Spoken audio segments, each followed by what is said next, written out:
او چا چې د قرآن او د پیغمبر خلاف زندگی تیره کړې ده محترم د علمو ډېر لوی حیثیت دی. یو اخیری جمله ویم بس کو.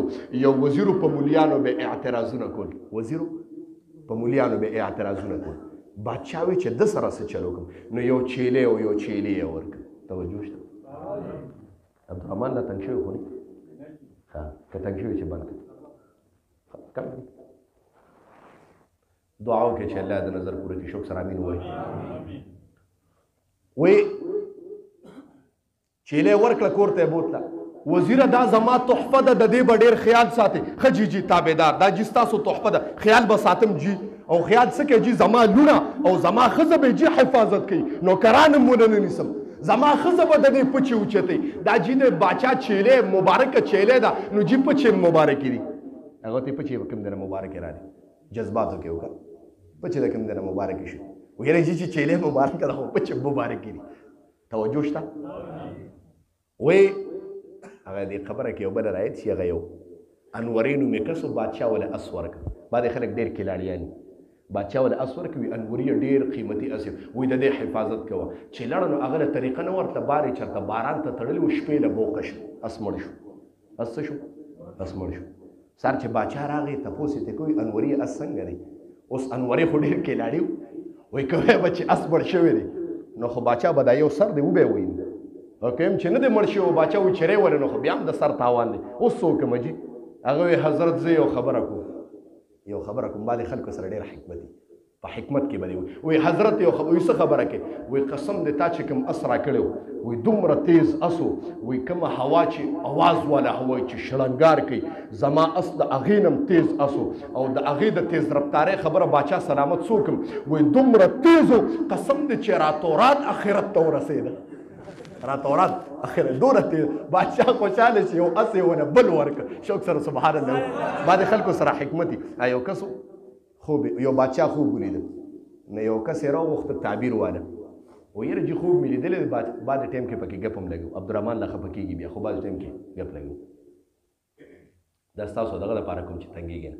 بادشاه خوب ولیدی وي ټول غاښونه مې وتلي. یو کس راغی وایي حضرت دا خو ډېر خراب خوب دی. وایي څنګه؟ وایي حضرت ټول خاندان دې مري. کس یې ونیو سر یې تېږو ووختې سر ما ته یې خوب تعبیر تپوس کړه خو زما خاندان غرق سر یې تېږو. چاته بل خلکو ته پته ولګېده جي چې په تعبیر کې د یو کس نه سر لاړ خبره دغه شو. یو بل چا غاړه نه کېښوه خلکو ته موږ له تعبیر نه راځي جي نو موږ له خو یو کس ډېر هوښیار و راغی تپوس یې هلکه خوب مې لیدې او جي تعبیر راځي څنګه؟ حضرت ستا عمر ډېر زیات دی.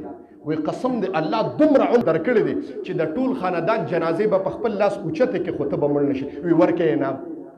خبره یوه ده خبره یوه ده چې خپل مخې ته به ټول خاندان بوقه ووینې. خبره یوه ده خو هغه سره حکمت و.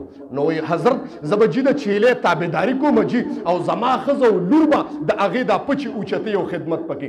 زمانه تېرېده بادشاه راوغوښته تپوس یې ته وکړه. مولیانو پسې به وزیر خبرې کولې مولیانو پسې به وزیر خبرې کولې. دا اخیری خبره کوم بس بندوم. وایي وزیر ته وی وایه که نه قربان چیلې حضرت ډېر ښه شی دی جي برکت والا شي خو یو کار پکې ډېر بد دی. وایي څه بد؟ وایي قسم دی زموږ د مخکې وایي دا چیلې لنګه شو بچي رړو نوسان وسي شو همدغه بچي په دا خپله مور او په خور باندې ورسوري. دا کار پکې ډېر حضرت وایي ښځه او لوڼه مې دي ځان راته بد ښکاري دا کار پکې وایي چې دا ولې نو بادشاه ورته ډارک وي په دې کې مولا نشته. په دې کې څه نشته؟ په دې کې مولا نشته. که په دې کې مولا وي دا به رور په خور باندې نه سورېده او زوی به په مور نه سورېده. ورنه وګوره د امام الانبیا نه مخکې زمانه وګوره زوی به مور د پاسه نو پروت چې امام الانبیا راغی رڼایي راله علم راغی نورانیت راغی علما رالو تا خور وپېژنده تا مور وپېژنده تا معاشره کې د مشر تمیز وپېژنده تا سپینګیرې وپېژنده تا په کشر باندې شفقت وپېژنده تا د لور حیثیت وپېژنده تا ته د ښځې د حق پته ولګېده تا ته د مور د حق پته ولګېده تا ته د عالم د حق پته ولګېده تا ته د معاشرې د ناستې طرز زندگی معلومه شوه پته ولګېده چې کمال د علماء دی. واخر دعوانا ان الحمد لله رب العالمين. اقول قولي هذا استغفر الله لي ولكم فاستغفروه صلى الله تعالى على خير. يا رسول سلام عليك يا حبيب سلام عليك سلام